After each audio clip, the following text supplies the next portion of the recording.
the emotional roller coaster. I like to quote the Dr. Maya Angelou's take on what emotions are. She says that people will forget what you said. People will forget what you did, but people will never forget the way you made them feel. That's what emotions are. Emotions are your feelings. And we all experience numerous kinds of emotions every single day. Just like the pattern behind me here. No one is exempt from having feelings. Every single person feels something. But here are some facts that I want you to think about. We all manage our emotions differently. That's one. That's a fact. You will not necessarily manage your emotions like the other person, right? It is important for you to remember that we are not what I like to call a one size fits all. We are not that kind of brand. We are unique people, we are different, and we manage our emotions in a unique way, right? But here also are some myths about emotion, right? And myths are things that people have come to believe and they act as if they're true, but they're not true, right? And there's so many myths about emotions, but I've just chosen 5 to share with you today. The first myth is that there is a right way to feel in all situations. And if you have heard that myth, or maybe you have felt that and believe that, I want you to throw that in the chat as well. And let us know that, yes, I have heard that, or yes, I thought so. You know, throw that in the chat. Or if you know that it has been a myth that has been around you, that there is a right way to feel in every situation. And people will tell you, but that's not how you should feel. This is how you should feel. There's no right way to feel in any situation. There's no right or wrong way. Remember that feelings are subjective. People will feel depending on numerous factors, a number of things I wanted to say. The second myth is being emotional means that you're out of control. It is a myth.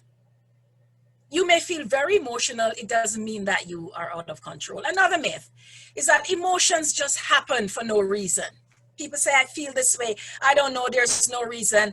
It just happens for no reason. That's a myth. The fourth myth is that you have no control over your emotions. Right? People say that all the time. I don't know. I have no control over how I feel. That is a myth, right?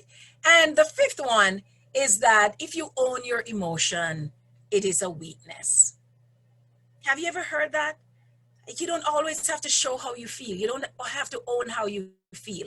It means it's a weakness. You know, you need to take better control of that emotion. If you own, and we're not talking about just showing it in ways that affect others. If you own your emotion, it is not a weakness. So those are the 5 myths that I wanted to throw out to you for sure today. Now, why are emotions important? And I'd love to see some of your take on this in the chat. Why are emotions important? Why does it matter that we feel? Why does it matter that I feel something? I feel a certain way, or the next person feels a certain way. What is it about emotions that make them so important? Throw in the chat, let me know what you think. But while you're doing that, emotions are good to give us information. If you agree, say yes. It's subjective, right? I know that. They're not facts, but they give us information. They let people know how you're feeling through your body language, facial expressions. People see a certain kind of expression on your face, and they know that they're not supposed to approach you, or they know that you're approachable, right? So emotions tell how we are feeling through nonverbal communication, and that's giving information to ourselves and to other people. Emotions also motivate us to action, right? When you are excited, you want to do something. Certainly, if you're like me, your excitement is that you want to do something. You can't stay down. You want to be dancing. You're excited to call somebody. You have a great piece of news to share. That's how emotions work. When you have or you're experiencing negative emotions, more on the down, the sad, the not in the mood today, the kind of shame, depression, whatever, in that negative emotion, you're not in the mood for that, right? So emotions communicate something. They communicate information to ourselves and to others. They tell people exactly how we're feeling, what space we're in, and they motivate us to action, right? So when we feel good, we get organized, we are driven to do something. Emotions serve a purpose. There are a number of variables, though, that will impact our emotions. And so I want to remind you of that. And if you've always been here with me, if you've been for the entire summer on this, you will hear this. This is a recurring theme, and I'll say it again. Maybe it's like a broken record for you, but we cannot overlook our biosocial factors. The factors that shaped us in how we were born and the ones that combined with that in how we were raised. Those are variables that will impact us and exactly how we respond, how we feel, how our emotions work. So there are also other variables too, like the medical piece, right? When people are on drugs for, I don't know, whatever kind of sickness, maybe you have to be on some really heavy kind of medicines. You may find that you're more vulnerable to certain emotions. As a matter of fact, if you look on some of your prescriptions, when you get those tablets, you pick them up at the pharmacy or wherever, you notice that some of them have side effects that may tell you that you may feel down, low mood, irritability, headaches, stuff like that. Those things will contribute definitely to your emotional roller coaster. And we're going to look a little bit at the roller coaster piece in a while, right? So again, nutritional conditions. If you're not eating right, if maybe you didn't eat, if you find that you're stacking up on one kind of nutrient versus another kind, or versus having a balanced diet, those things are variables that will affect the way you feel, right? How you eat affect how you feel. Your medical condition affect how you feel. Your psychological condition. So if you suffer from a mood disorder, it will also affect how you feel. Bear in mind also that even in the medical piece, we have common issues that so many people deal with, women, especially premenstrual syndrome and symptoms, PMS, for those who want to look at it that way, that, you know, it is so easy to detect sometimes when some females, not everyone, may be experiencing those things. Those are things that are variables affecting your emotion. You're more irritable, you're a little bit agitated, you sound aggressive, you know, all these things. Those are variables, we call them. And we also call them your vulnerabilities. Things that put you on the edge or are happening in your environment in the moment, like COVID. COVID is a variable right now, and it's a vulnerability for many people right now. Being at home, being stuck in, can't go anywhere, cannot be doing your usual thing, being out and about. Those things are kind of restriction. Those things will likely cause part of the emotional roller coaster. So how you were born, raised, your medical condition, your environment, all those things, your psychological state. If your family, if you inherited some kind of mood disorder because it's been in your family and stuff like that, those things affect you. Now, we find that there are numerous levels of emotion from about 6 core emotions. We can get 120 or so emotions. When you think of whether you're sad or mad or scared or joyful or you feel powerful or you feel peaceful, from those things we get confusion, rejection, helplessness, submissiveness, insecurity, anxiety. We get feelings of excitement, sensuousness, energetic feelings, cheerful, all these things. All kinds of emotions come out of all the variables that surround us. So what exactly then is this roller coaster? Now, if any of you listening today have ever gone on, those of us in Canada, we know we have Canada's Wonderland, huge for the massive roller coaster. Those of you who've been on various entertainment parks and you've gone on all these kind of, not last time, but some years ago, and I know my sister is on, we went to Mystic Mountain, and my friends as well, and I took the challenge of going on the bobsled on at Mystic Mountain, and the scare of that thing going down, and I thought, did I actually come here pay my money to get myself killed? It's a roller coaster that frightens you sometimes, right? You go on these high rides and these falls and dips, and you find that today you feel you're leveled and you feel great and everything is fine, and then a couple hours later you are so agitated, you're at a peak, you're up here. And then if you're not careful, a couple hours right after that, you're dropped into this deep ditch of darkness, and you're like, why am I like this today? It's like this wave that surrounds you. And so I wonder if you feel sometimes like you're on a roller coaster every single day. And sometimes you say to people, it depends on how you catch me, because I don't know how I'm going to feel tomorrow, but today is a good day. Sometimes we have to literally brand and label ourselves like that. I also wonder if in the course of a day, you swing so fast between so many feelings. It's like the pendulum of the clock. You're just swinging, right? You are cheerful this morning, this afternoon, you're sour and sad and agitated, and tonight you are extremely low. And then the next morning you wake with this high, and it almost seems like you are this hot and cold all the time. And I say to you, my friends, that what a ride that is. It's literally like taking the ride on a roller coaster. It's hard. It's hard when you find yourself in a place like that, where you're constantly swinging so fast between the hot and cold, the highs and the lows, and they wear on you. Sometimes you become very frustrated with your own self, and you wonder, how was I just 5 minutes ago so excited? And literally 5 minutes later, I am in this dark place. What happened in such a short time?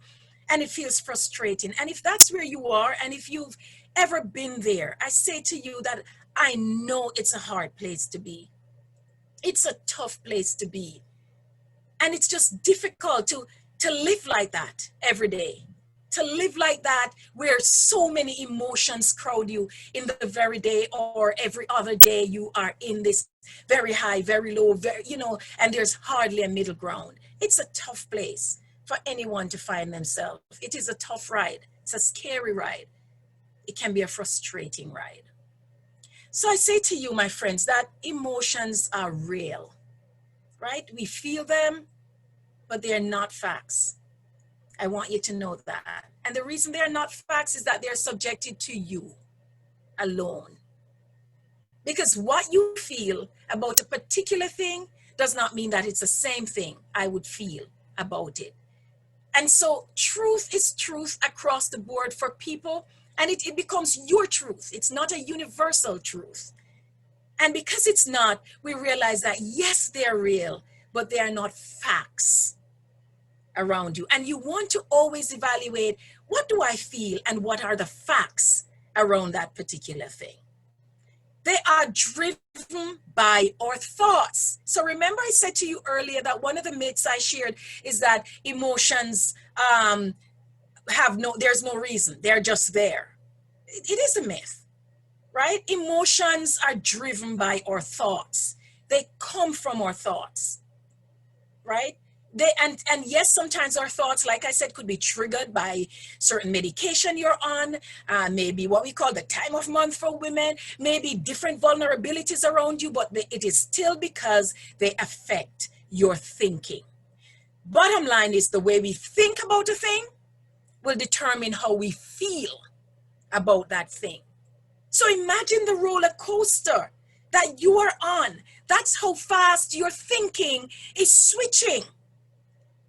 So you thought something this morning, or you woke up thinking how amazing this day is. Oh my God, look at this day. It's like the garden that I have behind me here. And all your feelings are triggered in the same way. You are excited. And somewhere by mid-morning, a thought possibly crossed your mind. You know, maybe something you felt like you failed at the day before, or a week ago, or a year ago. And that immediately bring negative thinking into your mind in a split second. And it alters every single positive emotion you were just feeling. And then you begin to feel badly about yourself, low self-esteem setting, you feel so inferior, you feel incompetent. And then what? It moves you into this dark place. And so you start to yell at people, you're irritable when someone calls you. There's a thought that crossed your mind that drove an emotion that altered every single thing. So the origin of your emotions are from your thoughts. Thoughts drive feelings, right? And feelings drive your behavior. Proverbs 23:7 tells us that. I think something, I feel a certain way about it, therefore I act according to the feeling. As a man thinks, so is he. As you think in your heart, the seat of emotions, not frontal cortex. I'm not talking about the heart that beats and pump the blood around the body. I'm talking about the seat of emotions. As you think, that's what you become, because it creates the emotion and it makes you act accordingly. So again, I like to throw COVID, because we are in this universal, this pandemic, right? This crisis, a universal crisis. And we're all experiencing it. But how we think about it will determine how we feel about it, and consequently affect what we do about it. So you may think that, oh, poor me, I don't have anything, I don't have a job, I don't have anybody around me, if that's what you're thinking, and maybe it is true for your circumstance. I'm not trying to minimize that in any way at all. And please don't leave here thinking that I am. It may be true. But if that's what you think, the poor me, I am not going to survive this, I won't come out of this, if that's where your thoughts are, then naturally you are going to end up with emotions that are negative emotions. So you're going to start to feel down and sad and depressed, right? And you feel so alone, neglected, rejected even. And your emotions begin to build. So you start to act that way. You're not speaking to anyone anymore, no calls, you're not answering, you stop joining church, no online church, I don't want to see anybody, I don't want to talk to anybody. And you lock yourself away into this deep, dark world, all because it started with the way you were thinking about it. Now, if you were to change that pattern of thinking, yes, you're by yourself. Yes, you are alone in this moment. It so happened, and we can't socialize because we are keeping distance. But if you say, you know what, there's so many people in the world like myself right now, but I can call someone. Thank God I have a phone. Thank God I have someone to call. Thank God I have someone who can pray with me, or thank God there is somebody I can check in on. If you begin to think about it that way, or, okay, I have to be in today, what can I use my time to do constructively? How can I create something new? How can I come up with something new? If you think differently about your situation, it automatically gives you a new kind of emotion, and it triggers positive sensations in you, and you begin to act differently. How you cope with your emotions will depend on your desire to accept and to move towards change. So if you don't want to accept it and move towards change, then there's nothing really that anyone can do for you. Even as a registered psychotherapist, I can tell you that clients who are resistant and do not want to do the work, there's absolutely nothing that we can do. We try to motivate, we try to get people to the place where they accept where they're at. But like we say, you can bring a horse to water, you cannot force. the horse to drink. So the person in the low or the negative emotion will have to find themselves at a place where they can first accept where they're at and decide that they want to do something differently. I don't want to always feel like this. No, man, I don't want to feel like this. This is not right. I don't want to continue to live like this. When you get to that place and you say, I want to do something about it, right? That's why you have a headache, you take a Panadol, Advil, Tylenol, whatever it is that you take, ibuprofen, whatever you take something to assist you with the pain to create a change. And it's the same thing with our emotions.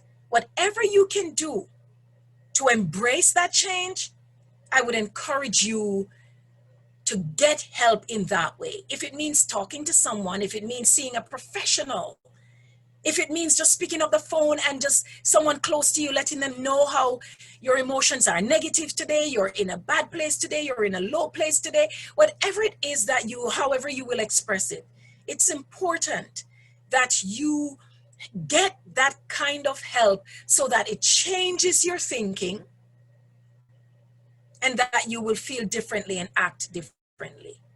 And sometimes you don't even know where to start, right? Because the things around you, you think about your situation. What is Karen saying? How can I act differently and do something differently when I don't have a job? I don't have any money. I have the bills to pay. Those are real. I know they are real. But sometimes those are things you can do nothing about in the moment, right? So a good place to start, whether you're a believer or not, is the Serenity Prayer. Popular prayer. I've said it here before. I grew up seeing this prayer on a plaque on my grandmother's wall in her dining room. It says, God grant me the serenity to accept the things I cannot change, the courage to change the things I can, and the wisdom to know the difference. There's some things you can't change in your life. What are you going to do about the things, that you can't change? If it rains, I can't stop the rain or not stop it. Like, that's out of my control, right?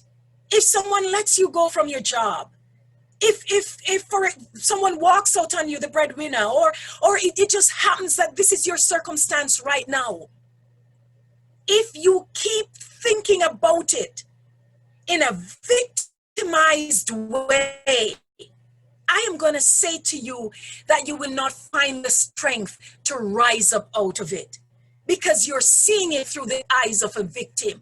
But if you see it just like the weather and say, you know what, the sun is hot today, how am I going to deal with it? I'm going to use an umbrella, or I'm going to try to stay out of the sun, or I'm going to keep hydrated by drinking a lot of water. You find solutions because you cannot change what the temperature is going to be or the climatic conditions, right? We can change our thinking so that we eventually change the emotional roller coaster that we are on. We feel a certain way and we get into the depths of our depression and sadness because of the thoughts that continue to precipitate, to bring it on, to make it stay there. It is what you think that drives that emotion. Because if you have nothing and you say, you know what, I don't know how I'm going to pay my bills, but I'm going to keep trusting God. He always does it. He always comes through. There's going to be a breakthrough. I know it's late. It's 2 days late, Lord. I know. However we want to say it. And even if you're not a believer, God has done things for you in your life before. Or you know what? Let me put it this way. You've had good breaks in your life. So even if you don't believe it had anything to do with God, I will beg to differ on that because that's my stance. But even if you don't believe it had anything to do with God, you've had good breaks in your life. For some of us, it's not the first time we've not had any money. For some of you, it's not the first time you've not had any food. You've been here before, yet you are still here. There has been provision. There has been a door opened. Somebody brings you a $50, whatever is your currency, doesn't matter. Someone brings you a meal. You've been in a low place and someone makes a call to you and you know it could only have been God that sent that call or that text because nobody else knew that you were in that place. I am saying to you that there is provision. So if you think about it differently, if you say, you know what, I've been here before, or you know what, I'm going to use this low moment and I'm going to rise and I'm going to prove to he, she, and the old lady. I'm going to prove to them or whoever it is or whatever. I'm going to prove to that place. I'm going to prove to this person. I'm going to prove to myself that I'm going to rise out of this. Then that's it. Your thinking automatically switches and you begin to feel what? Determined. Sometimes I see that on the Facebook emojis, people saying, I feel determined today. I know exactly what that means. Somebody woke up that morning saying, yes, I'm not going to be defeated today. I'm going to pray, slay, and conquer the day. I'm going to go out there and I'm going to make a change in my life. That's what it means to be determined, to not be a victim. Yes, you have suffered losses. I have suffered many losses. And I promised you earlier in the beginning of the session that those of you who will give me the review that you will get a free copy of my book. And that's only part of my story in that book about many of the losses and the pains that I suffered. And I'm still here. I'm still here talking to you today about the emotional roller coaster. Right? I'm still here. So I want to say to you that problems and situations, and I know that they are hard, and I know that they are tough, and I know in the moment you feel like you won't survive it. I've been there. I have been there. But the minute you switch that victimized thinking is the minute your victory is right at your door, because you have now changed the pattern of thinking. Remember Proverbs 23:7. As a man thinks, so is he. So if you keep thinking negative, you are negative. But if you rise in positivity, then you become this positive person who will conquer. And that's why it is said, I don't remember now who said it. It could have been Ford or ascribed to him. But the man who believes he can't and the one who believes he can are both true. So your thinking will affect will impact what you manifest in your life. You have to be willing to retrain how your brain thinks about something. So all your life, you've trained your brain to be negative about something. All your life. I want to challenge you today to try something different. Because really, how has that been working for you? You've been a negative Sally all along, and I'm sorry if there's a Sally on, just the saying. You've been a negative person all throughout your whole life. How has that really worked for you? You've not been able to keep a job. You've not been able to have a friend, to keep a friend because everybody leaving you, because you're so negative. Nobody wants to be around that. I want to challenge you then. Because Albert Einstein says it, if you have always done something the same way, then how can you expect a different result? It's only a madman. Insanity is doing the same thing over and over again and expecting a different result. So every day you get up, you're in the down and the sad.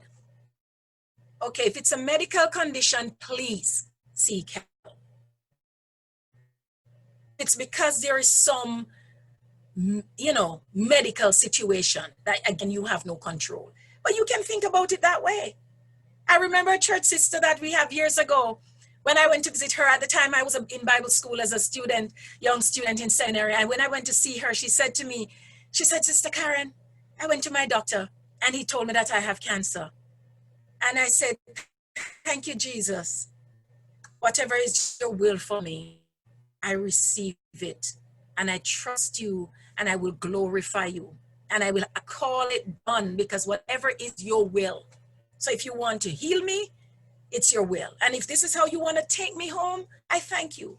And she said her doctor looked at her shocked and said, whoever says, thank you, Jesus, when they hear bad news. And she said, doctor, I have no control over these things. And if this is how my Father sees it fit to call me home, then I will still rejoice. And if it is his will to heal me, I will still rejoice. I want to say to you today, your perspective on life, the way you think about your situation, is what's driving you crazy.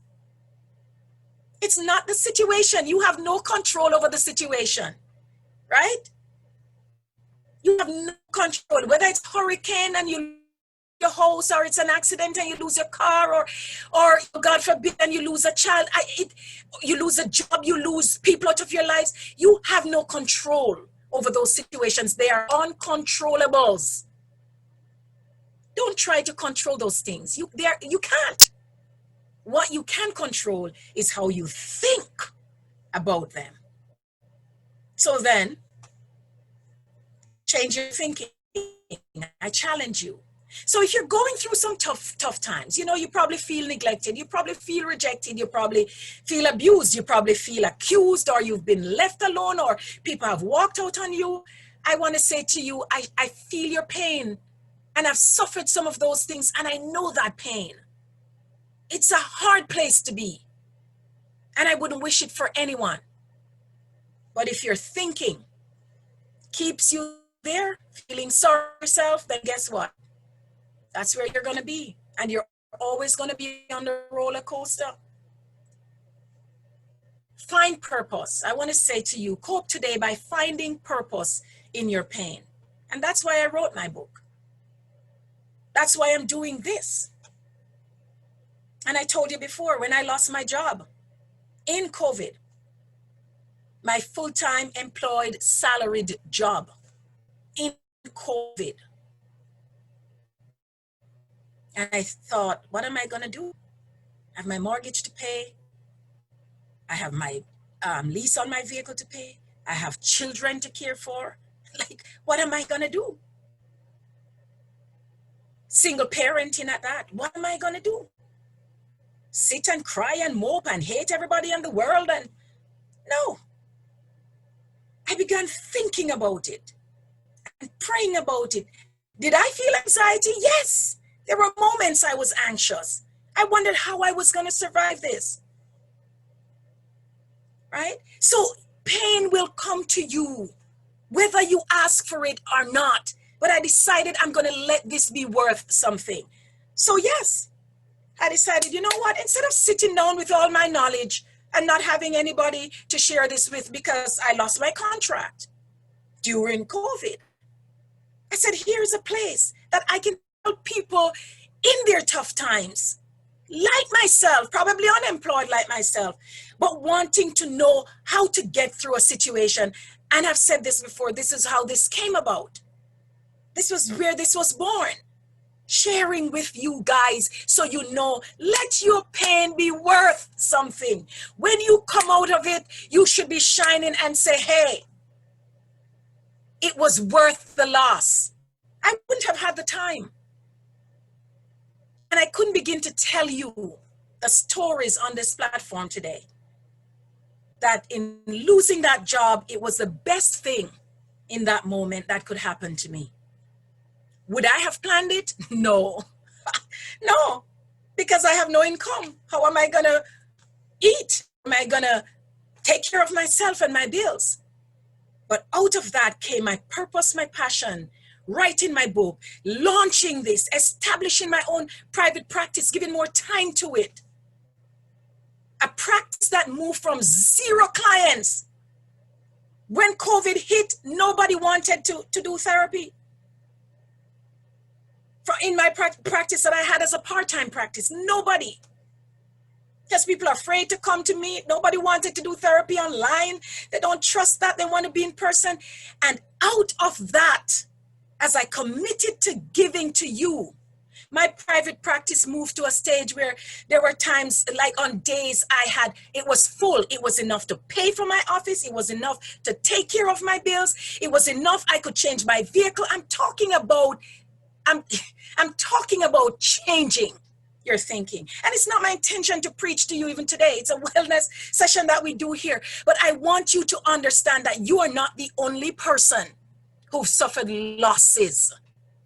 But how you think about it will keep you down there. Change your thinking. Encourage yourself in the Lord. Look at yourself and come again, wheel and come again, and say, okay, how do I get up from here? How do I brush myself off and get up from here? Find purpose. There is something in you. There's a gift in you. There's a talent in you. There is something in you that the world needs to hear. And sometimes you have to lose the safety net for that to come out of you. All the big names and the successes that we've had in so many of these stories.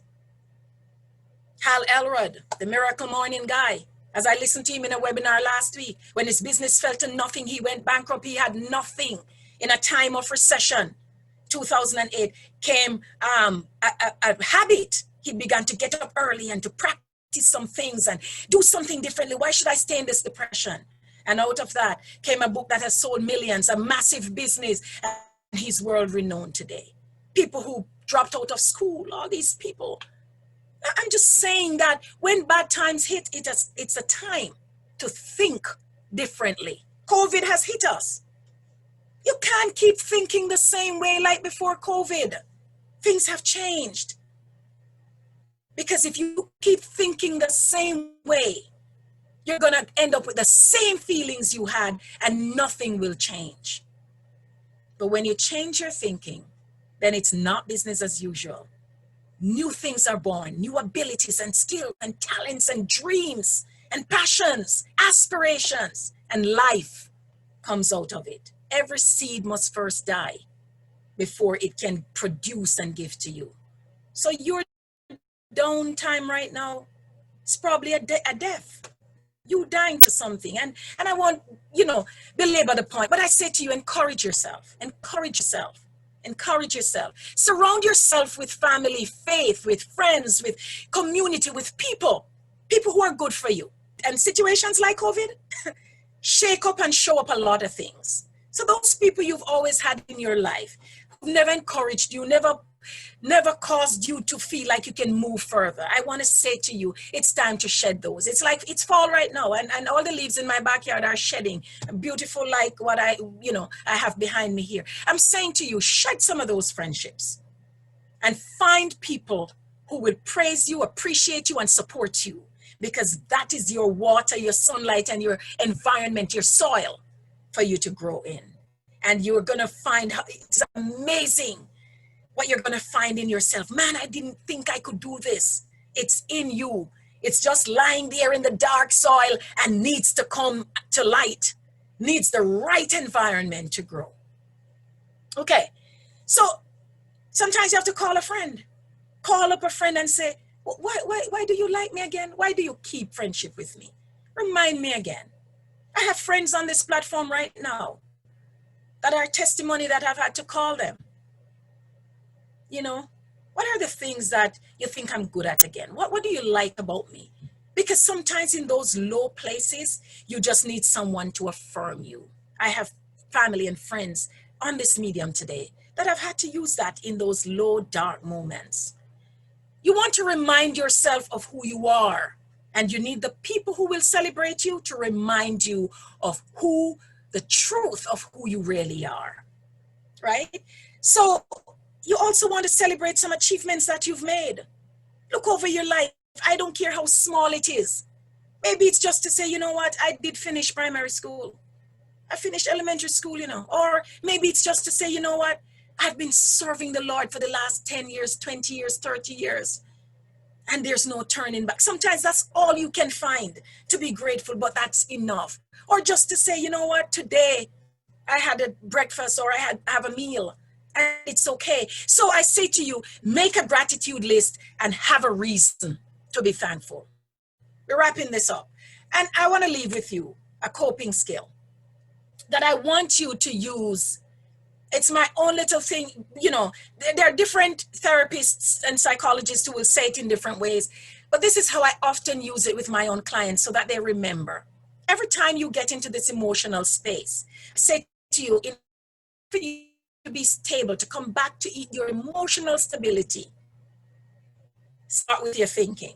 So I want you to think of it as a cup of tea. Tea as in TEA. So anytime you get into that roller coaster dip in the negative emotion, I want you to stop for a moment and think, okay, what am I thinking right now? What just crossed my mind that made me feel so anxious? Oh, just crossed my mind how the kids going to school tomorrow and I don't have any money to buy lunch. Sometimes it's just that one thought. But it's important that you know what the thought is. It's important. So think of T. T for thought. The E, your emotion. So evaluate your thinking so that you can better manage those feelings, the emotions. And once you can manage those feelings, they eventually change your behavior, which is the action, right? So cup of tea, TEA, your thoughts affect your emotions and those affect your action. So when you get into that funk, into that low place, stop for a moment and just go back to that place. Okay, what did I just think about that drove that emotion and now made me do this? I sat here depressed, not talking to anybody, or, you know, whatever it was. And again, and I'll put the slide up for you in a little bit, but if you need any help or further support, some of you are out of this country, and based on my licensing, I cannot, you know, counsel with you fully in full sessions, but I can help to support you, to guide you into what you may need to do, or, you know, refer you to places that you probably could check out for help and support, and maybe just to help you get through that moment. However I can support you, I'd love to support you. You can always find me online, Karen Althea Psychotherapy. If you Google that, you will find a contact or an email to touch base with me. And so, guys, it was so good to have you. Let's hear your questions, your comments, your suggestions. Some of you, you've been going through. You know, let's talk about thinking pattern right now.